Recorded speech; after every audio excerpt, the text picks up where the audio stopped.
Hello. So today we're going to do something that I'm excited about, and we're going to talk about biotechnology. Let's take a look. So this is something that we were going to talk about before before everything happened and before we left.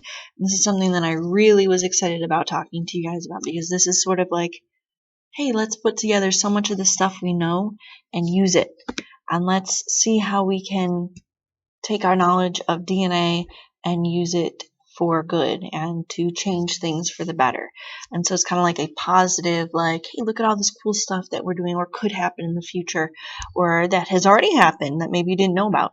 So let's take a look. We're going to talk about a few things like GMO, what's that mean? What is it? DNA fingerprinting, Human Genome Project, cloning.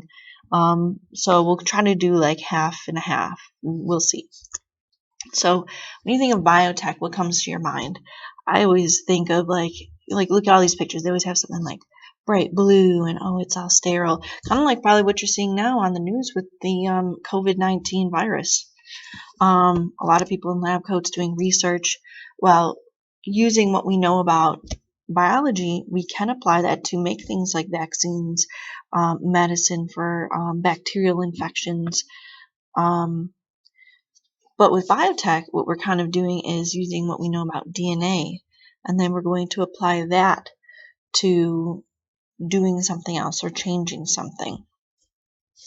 So that's why I have the DNA here, and I have like a lab scene. Biotechnology can be used on humans, other animals, plants, bacteria, and let's look at all the different things that we can do.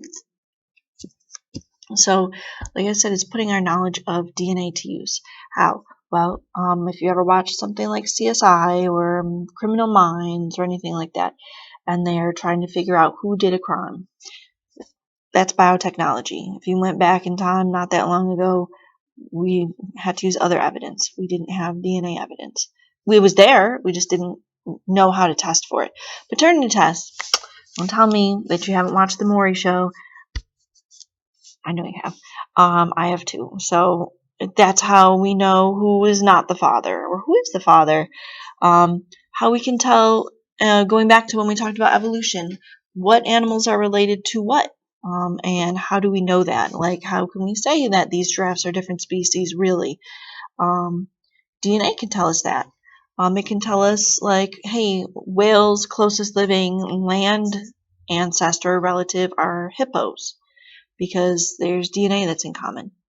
You can use things like Ancestry DNA and 23andMe. Like, those are important to people now, finding out where you came from or finding out, hey, do I have any genetic disorders or am I predisposed for them?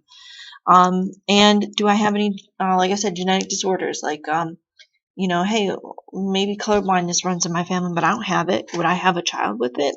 I don't know. Can I find that out? So we're going to focus on, like I said, GMOs, that's genetically modified organisms, cloning, DNA fingerprinting, and the Human Genome Project. So we're not going to go in that order at all. Let's start with the Human Genome Project. And what was it? It was an international research project. It kind of started off as like, people trying to race to see who could do it first. Then it came like, hey, let's kind of work together and pool our resources. In the early 90s, computer technology wasn't as good as it is now. So it took a very, very, very, very long time to sequence the 4 billion bases. Gotta double check that. That are found in a human's DNA. It took a very long time. Now we have Ancestry DNA where you can get results in weeks. So we've advanced technology greatly, and it's really helped us understand, okay, this gene is going to be part of the cause of this genetic disorder. So it was a very important project. It's done. It went from 1990 to 2003, and now we can utilize that information. So it was very, very important to us. What about cloning? What's that? I know my head's, blocking it, but it says, what is cloning? So instead of writing words on there, I have a picture.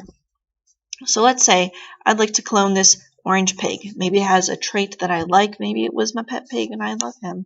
I miss him. Whatever. Maybe the pig produces really good meat. This is the best meat producing pig in the universe.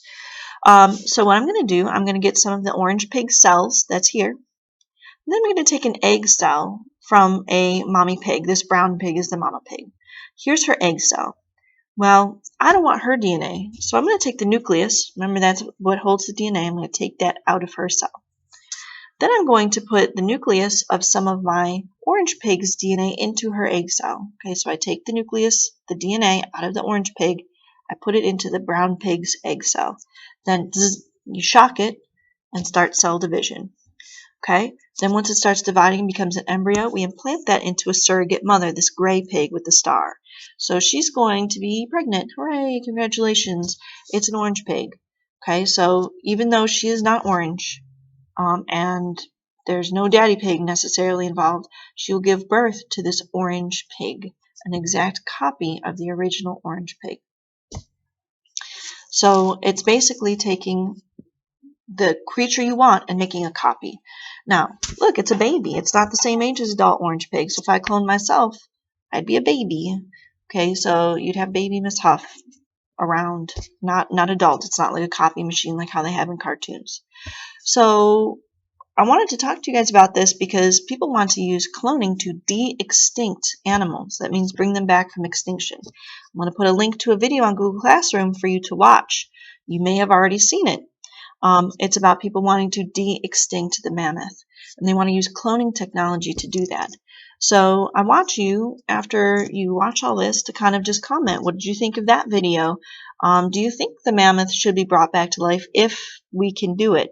What about other extinct animals? What would you like to see? Why should or shouldn't we do this? Like, I want you to think about morally what's right or wrong in your opinion. You are entitled to your opinion. If you think it's wrong, that's fine. If you think it's right, that's fine. It's your opinion. You can have that. So watch that video. I'm actually going to put 2 links up there along with this video. I'd like you to watch it. I'd like you to see and just kind of write on there what you think. And yeah, I don't know. I have my opinion. If you want to pause the video and watch it, I'll tell you my opinion. Don't listen to my opinion first. You should watch it and make your own opinion first. And then you can hear my opinion, and you can disagree with me or agree on. It doesn't matter. It's an opinion. Did you watch the other video? Should. Okay. Well, I'll tell you my opinion. Watch the other video first, okay? I just think it would be really cool. I would always have loved to see something like a dodo or a mammoth. I think it would be cool. I've heard some things about the area in Siberia that maybe it would benefit from having an animal like the mammoth there, that there's like a hole where that species went extinct, and maybe it should be brought back. I think maybe animals that human beings and our things, the anthropogenic, that's human-caused things, if we've extincted them, maybe we should try to bring them back because it's like 100% our fault. But we don't know the whole implications of what would happen to de-extinct these animals, if it would be a good thing or a bad thing. What diseases are here that could affect them? So there's a lot of questions to ask, along with, hey, it would be cool, but it would still really be cool. Okay, well, this is like kind of an introduction to some ideas in biotech, and we'll look at some more later. All right, I'll see you soon.